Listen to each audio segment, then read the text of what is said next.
Oke, good listener 92,9 FM Mix Radio. Selamat siang, selamat bergabung kembali untuk Anda yang mungkin baru saja bergabung di 92,9 FM Mix Radio melalui gelombang FM maupun melalui streamingnya kita ya. Nah, untuk Anda yang mungkin berada di luar jangkauan Kota Cimahi, Bandung Raya dan sekitarnya, dimanapun Anda berada, jangan khawatir, Anda juga tetap bisa dengarkan 92,9 FM Mix Radio via streaming melalui www.929mixradio.com.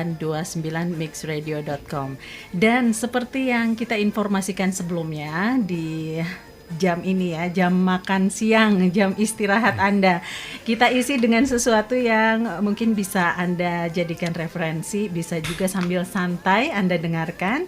Kita akan kembali berbincang kali ini kembali dengan Kepala BNN Kota Cimahi, Pak Julius Amra. Selamat siang kembali, Pak. Selamat siang.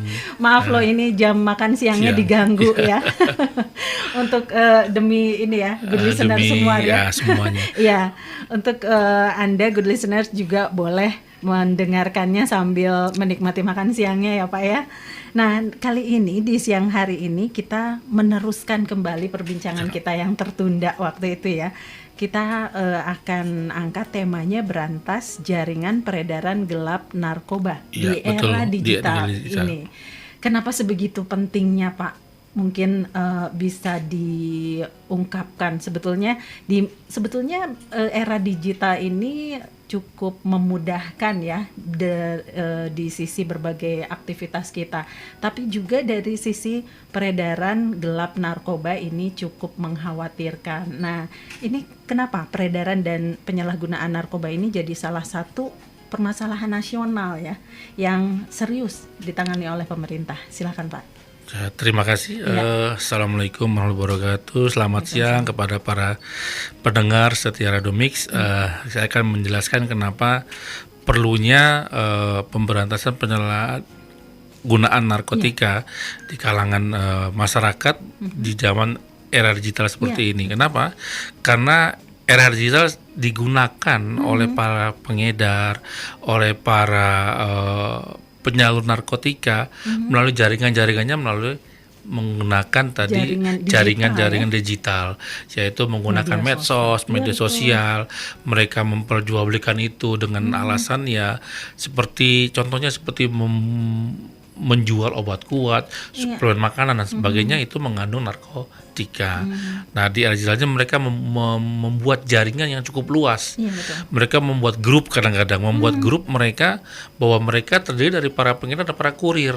Mereka mengedarkan sampai ke seluruh Indonesia melalui era digital tersebut. Makanya kita perlu memahami atau perlu bahwa era digital ini kita gunakan untuk hal yang positif, bukan hal yang negatif. Kadang-kadang dari para pengedar, ya mereka menggunakan medsos yang lain, misalnya seperti Instagram, menggunakan Facebook dan lain sebagainya, untuk menyebarkan atau menyalahgunakan peredaran gelap narkotika untuk menyampaikan kepada masyarakat. Seakan-akan mereka menjual obat, misalkan mereka menjual hal-hal yang berkaitan dengan kesehatan, padahal tidak. Kita harus lebih selektif dalam penggunaan medsos. Jangan sampai penggunaan medsos justru menjerumuskan kita kepada penyalahgunaan. Iya, betul. Bahkan sepertinya sempat saya lihat juga ya di media sosial, sempat diperhatikan ada yang berbentuk snack atau ya kalau snack itu kan sesuatu yang menyenangkan ya untuk dikonsumsi.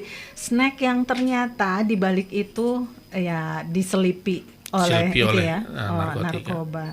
Dan ini kalau kita kembali ke fungsi dan juga tugasnya BNN ya dalam hal ini, kalau melihat di era digitalisasi ini, BNN melakukan upaya yang ekstra ya, sepertinya Ekstra. untuk jadi jangan mau kalah gitu ya. Ya, kita Mereka selalu canggih, kita harus lebih canggih lebih lagi. canggih lagi, betul. Kita menggunakan alat untuk mendeteksi secara dini Iya, kegiatan jaringan tersebut gitu Nah, loh. iya. Kita akan kita berusaha membongkar jaringan yang ada di Indonesia.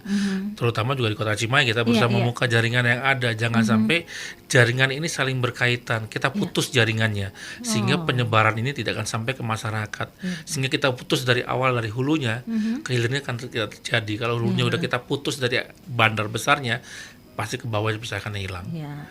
Nah, jangan lupa ya, berarti di BNN juga ada, kalau ada ahli medsos gitu ya. Ada memang kita Di gunakan. BNN pasti ada lebih ahlinya lagi karena lebih ahlinya lagi harus kita lebih minta waspada. bantuan juga sih, bukan hanya Iya. kepada BNNP, kita Iya. minta ke BNRI untuk meng-screening medsos-medsos yang kita Ya, curigai betul, gitu loh. betul. Ada Instagram, ada yang sebagainya, kita meminta kepada satuan yang di atas untuk men-screening ini medsos ini kan kebanyakan yang sekarang kita tangkap, yang kita tangkap oleh kepolisian di TAT di rehabilitasi, kebanyakan membelinya melalui Instagram, kebanyakan membelinya melalui Facebook.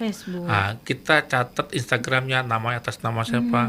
Kita mulai mengadakan screening, mengadakan profiling terhadap Instagram ini. Iya, Mudah-mudahan kita bisa mengungkapkan jaringan tersebut.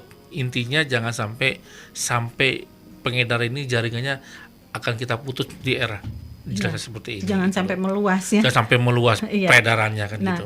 kalau kita lihat ya, yang pengguna media sosial, kemudian juga berbagai platform digital gitu ya, termasuk juga e-commerce-nya ya. E-commerce-nya termasuk Jual e-commerce-nya, belinya. jual belinya. Nah, itu kebanyakan ini generasi muda ya. Ya, betul. Nah, kenapa sih para pengedar narkoba ini mentargetkan generasi muda ini sebagai pembeli, kemudian juga yang mereka targetkan yaitu untuk menggunakan narkoba?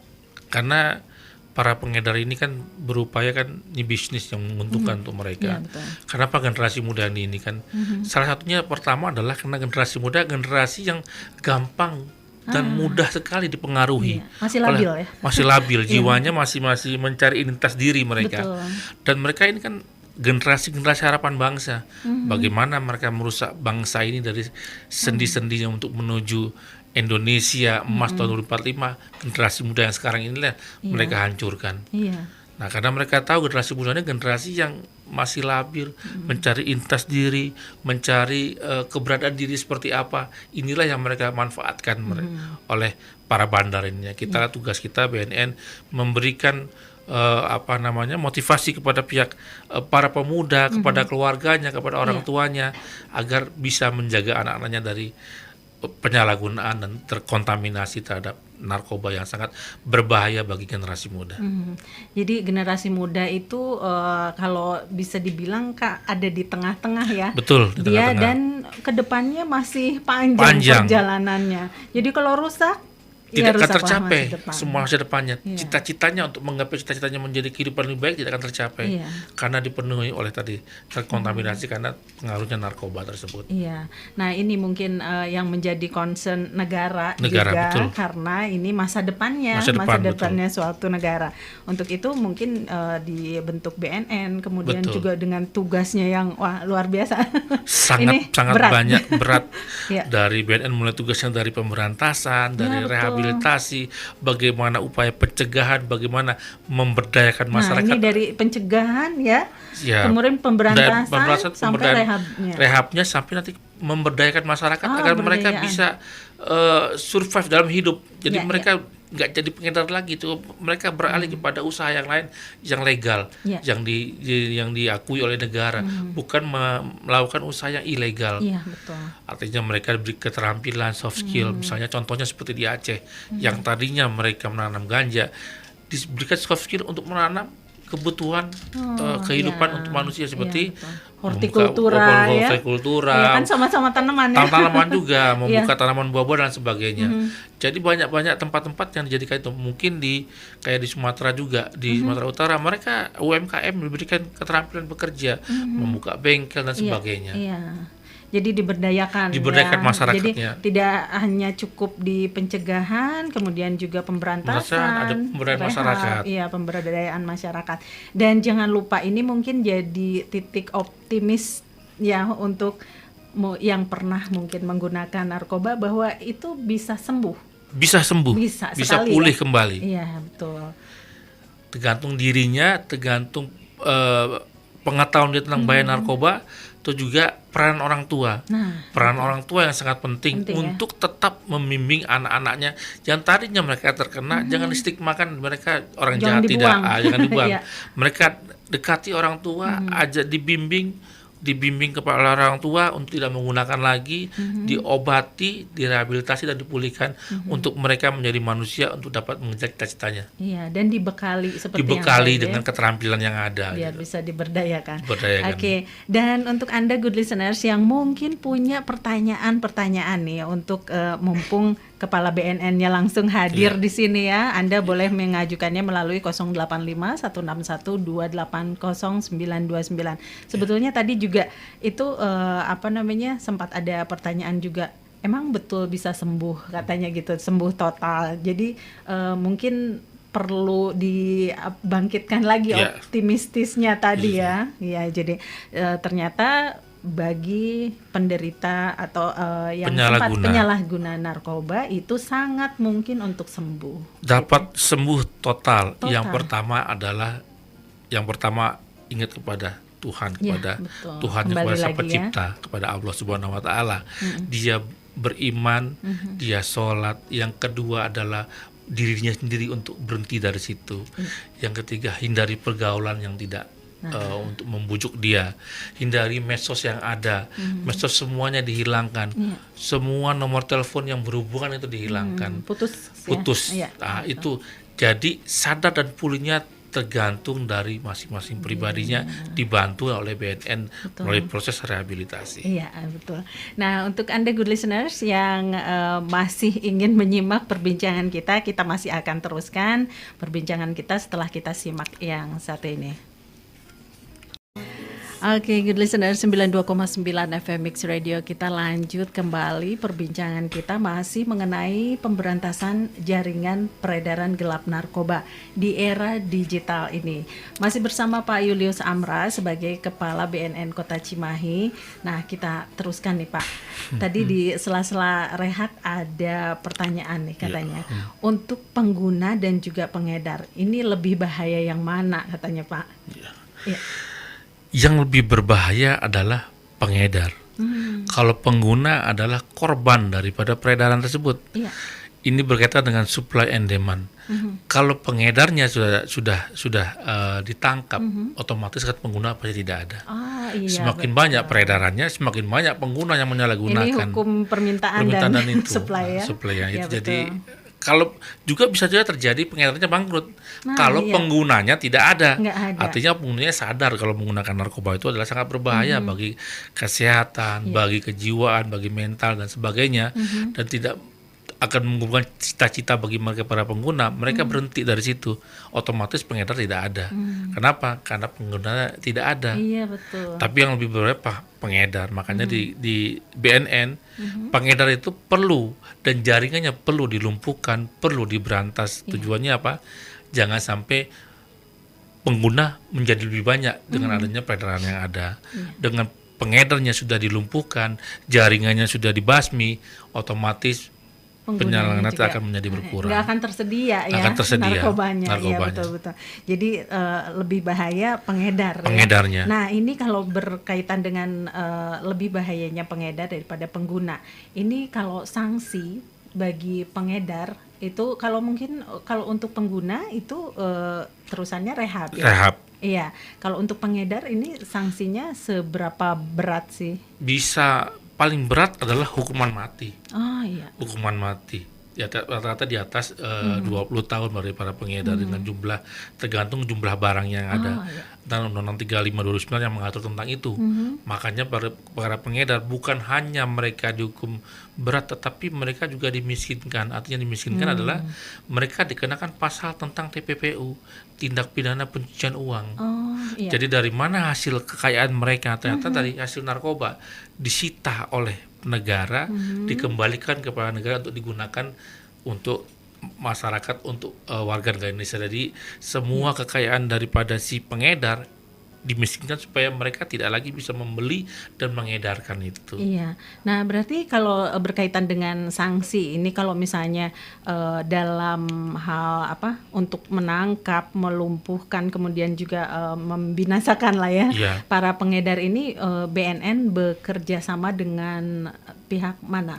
BNN bekerjasama seluruh lembaga, lembaga kementerian, dari dengan lembaga TNI Polri, Iya. dengan bea cukai yang berkaitan dengan peredaran narkotika yang masuk dari luar maupun yang ada di dalam. Gitu. Iya. Jadi kita bekerjasama semua stakeholder yang ada, semua masyarakat, semua lembaga, semua organisasi, tokoh masyarakat, tokoh agama. Iya. Kita ajak bersama-sama untuk memberantas narkoba, untuk memberantas jaringan yang ada, dan memberikan atau melaporkan tentang peredaran gelap narkotika itu sendiri. Iya. Sehingga nantinya BNN dapat bertindak bekerja sama dengan lembaga aparat penegak hukum lainnya. Iya, itu kalau dari tingkatan yang ada di masyarakat ya, ini sampai ke mana sih? Sampai ke RT, RW atau Kita gimana? selalu mengajak ke seluruh masyarakat, mulai dari RT, RW, Karang Taruna, Iya. PKK, Sampai tingkatan posyandu, terendah ya? tingkatan terendah. Tingkatan Kita terendah. mengajak masyarakat sampai nanti ada kepada keluarga, karena kita punya program Iya. ketahanan keluarga itu. Oh. Jadi ketahanan karena menolak mengeliminir terhadap keluarganya yang terkena itu, Oh, gitu. supaya keluarganya tidak terkena terkontaminasi terhadap penyalahgunaan narkotika. Makanya kita punya program tadi ketahanan keluarga. Iya. Kita punya program juga untuk anak-anak remaja yang namanya iya. Remaja Teman Sebaya. Oh, Nah, ada jadi program ada itu program ya. itu Iya. ada. Nah, ini karena mungkin sangat besar ya pengaruh dari lingkungan. Pengaruhnya lingkungan. Teman tuh ya. Teman, ya. Iya, betul. Nah, ini kalau di Kota Cimahi ini sendiri sudah ada atau banyak nggak kasus yang misalnya pengedarnya itu justru di tingkatan teman gitu, maksudnya bukan dari luar yang menjual, tapi dari orang terdekat justru misalnya yang biasanya sempat yang di ditindak. Cimahi ini kebanyakan adalah semua penyalahguna mendapatkan itu melalui medsos, tadi era digital itu, iya. melalui Instagram, melalui Bahaya TikTok, sekali. melalui Facebook. Iya, iya. Di situ mereka menjual, contohnya menjual suplemen untuk kesehatan pria dan sebagainya. Itu padahal mengandung narkotika. Iya. Nah, itu mereka ditawarkan dan mereka mendapatkan Instagram dari teman-temannya juga yang pernah Iya. menggunakan. Oh, Jadi iya. mendapatkan itu dari teman-temannya, mereka berhubungan dengan si pengedar melalui Instagram karena mendapatkan itu dari Instagramnya juga, dari teman-teman juga. Tolong beli ini, dan mereka diajak, dirayu oleh teman-temannya. Ada juga yang pertama ya karena temannya memberikan bukan memberikan dalam arti sama-sama penyalahguna, memberikan. Setelah memberikan keenakan ya kamu beli. Nah, belinya di Instagram ini loh. Modusnya gitu ya, seperti dikasihnya itu free modusnya. dulu. Dikasih dulu, setelah Free dikasih ya? oleh temannya suruh nanti kalau kita beli Kalau patungan, enak beli patungan. Iya. Nah, melalui Instagram ini, melalui Facebook ini, melalui Twitter ini atau Iya, TikTok. nah, bisa Sekarang. saja. Itu mereka melalui, tapi kebanyakan Instagram dan Facebook Oh, Instagram dan Facebook, Facebook. ya yang paling banyak. yang paling banyak Iya. gitu loh. Nah, kalau misalnya di tingkatan ini ekspedisi nih, Pak, misalnya. Ekspedisi Iya. juga ada. Oh, gitu. Ekspedisi juga kemarin yang kita tangkap di daerah Cimindi dengan bekerjasama dengan BNNP itu melalui ekspedisi. Jadi mereka memesan melalui itu jenis ganja, mereka memesan dari luar Cimahi, dititip melalui ekspedisi, dibawa ke sini oleh ekspedisi. Ekspedisi pun tidak tahu karena Iya, dalam kan busana yang nggak rapi pernah gitu loh. tahu ya isinya. Isinya nggak ada yang tahu karena ekspedisi juga tidak punya alat untuk mendeteksi itu, tidak Iya, punya iya. anjing pelacak. Kita mendapat dari informasi masyarakat juga, informasi dari pengaruh masyarakat bahwa akan ada pengiriman. Oh, Nah, makanya kita butuh partisipasi iya, masyarakat betul. untuk Kerjasama. melaporkan tentang kegiatan jaringan peredaran gelap narkotika di Kota Cimahi dan juga khususnya juga Kabupaten Bandung. Iya. Silakan melapor kepada BNN Kota Cimahi, kita rahasiakan si pelapornya, kita akan melaksanakan kegiatan mulai penyelidikan sampai nanti penyidikan sampai nanti ke arah penangkapan. Nah, itu kita simpan semuanya, laporan tersebut menjadi data kita, nanti kita akan kegiatan untuk mulai memutus jaringan tersebut. Iya, jadi jangan khawatir ya. Jangan untuk khawatir. Masyarakat yang mempunyai informasi, misalnya, tapi informasinya harus akurat ya. Akurat. Iya. Kita sembunyikan si pelapornya. Iya, laporkan segera ya ke BNN. Jadi kalau itu balik lagi ke ekspedisi ini tidak akan, mungkin karena mereka juga nggak tahu ya isi dari paket kemudian barang yang dikirimkan itu agak sulit juga ya. Tapi kita menghimbau kepada ekspedisi yang ada di Kota Cimahi, apabila ada paket yang mencurigakan, segera hubungi BNN. Nanti kita bisa buka bersama-sama, kan kita bungkus kembali kalau memang itu barang mencurigakan. Diselesaikan oleh aparat penegak hukum yang lain. Kalau misalnya ke BNN atau dengan ke pihak kepolisian, kita sama-sama nanti dengan APH yang lain, kita sama-sama membuka itu. Kalau ternyata memang bukan, ya kita serahkan kembali kepada si pemiliknya untuk diserahkan. Lebih baik lagi kalau ekspedisi itu punya alat untuk mendeteksi pelacak itu gitu loh. Kalau punya itu. Karena dia nggak punya, ya kalau dia merasa barang itu mencurigakan, kok alamat pengirimnya nggak jelas gitu kan, misalnya alamat pengirimnya di sini nih, misalnya di suatu tempat, tapi tempat itu rumah orang gitu loh. Orang itu sudah nunggu di situ biasanya. Gitu loh. Jadi si punya rumah pun tidak tahu. Itu biasanya modusnya seperti itu. Yang punya rumah tidak tahu, dikirim ke alamat A. Datanglah ekspedisi ngirim, tapi orangnya tidak ada, tapi yang menunggu sudah ada di situ. Udah ada, Jadi memanfaatkan memanfaatkan rumah orang. Nanti kalau misalnya di rumahnya itu kok orang itu kami nggak merasa Pak minta ekspedisi, bawa kembali barang itu mencurigakan, silakan hubungi BNN atau pihak dari kepolisian juga. Iya betul. Jadi ini ya cukup informatif ya, yang bisa disampaikan untuk good listeners-nya. Nah mungkin ini percakapan yang singkat tapi padat dan ini ya mudah-mudahan berguna bagi masyarakat. Apabila nanti menemui kejadian seperti itu gitu. Dan mungkin ada yang ingin disampaikan Pak sebagai penutup untuk terutama bagi generasi muda nih, karena sekarang adalah era digitalisasi dan juga banyaknya media sosial yang dipergunakan. Silakan Pak sebagai penutup.